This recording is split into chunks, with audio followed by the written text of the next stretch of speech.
उद्या आहे भाद्रपद शुद्ध पंचमी म्हणजेच ऋषीपंचमी.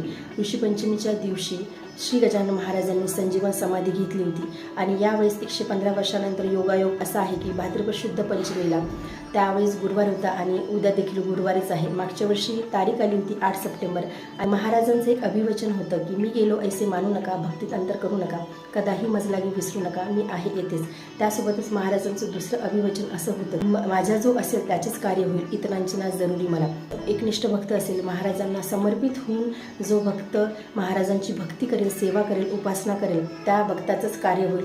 महाराजांना इतरांची जरुरी नाही, महाराजांनी तसं सांगितलं आहे. त्यामुळे ऋषीपंचमीच्या दिवशी ज्यांच्याकडून श्री गजाननजी ग्रंथाचं पारायण करणं शक्य आहे किंवा श्री गजानन महात्म्य या पोथीचं पारायण करणं शक्य आहे त्यांनी ते करावं किंवा महाराजांची उपासना करण्याचा प्रयत्न करा, अखंड नामस्मरण करण्याचा प्रयत्न करा, महाराजांचं श्री गजानन स्तोत्र वाचा किंवा मग 52 तरी वाचण्याचा नक्की प्रयत्न करा. जय गजानन.